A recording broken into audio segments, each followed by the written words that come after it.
अकबर, बीरबल और बादशाह, इनकी कहानी तो आप सभी लोग जानते हैं।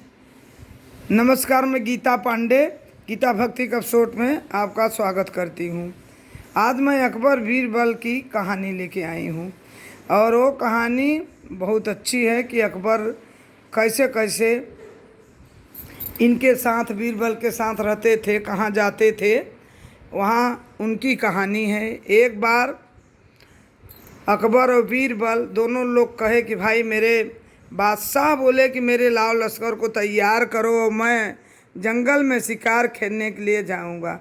बीरबल उनका मंत्री थे ही, क्योंकि बीरबल के बिना उनकी चलती नहीं थी। वो हिंदू थे, वो मुस्लिम थे, लेकिन उनके बिना उनकी नहीं चलती थी। बीरबल तुरंत लाव लश्कर लेके तैयार किए। बीरबल और बादशाह दोनों निकल गए जंगल में शिकार करने के लिए।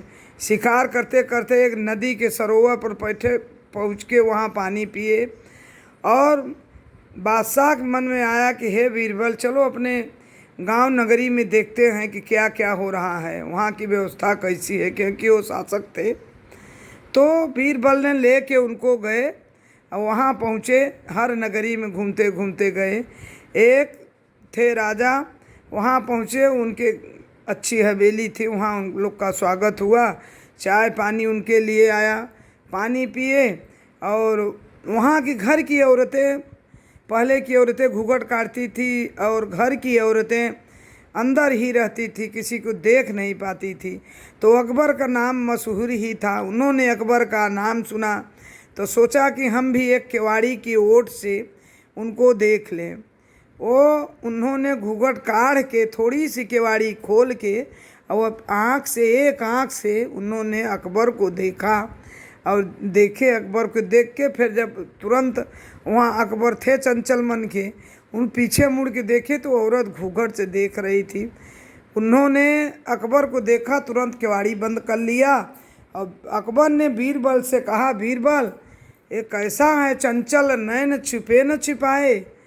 तो बीरबल ने कहा, हाँ जहाँपना, ये ऐसा ही रीत है। तो बीरबल ने, देखिए कितनी सुंदर जवाब देते हैं। बीरबल ने बोला कि पानी के बूंद पतंग छिपे, अरु मीन छिपे जल इच्छित पाए। पानी के बूंद पतंग छिपे, अरु मीन छिपे जल इच्छित पाए। भोर भये पर चोर छिपे, अरु मोर छिपे वर सारी तू आए। भोर भये पर चोर छिपे, अरु मोर छिपे वर सारी तू आए।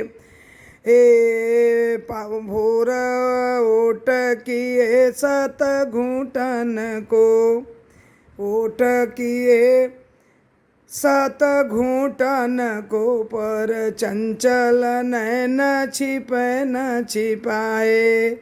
ओट किए सत घूंटन को, पर चंचल नैन छुपे न छुपाए। हे बादशाह, इस चंचल नयन को कोई नहीं छिपा सकता।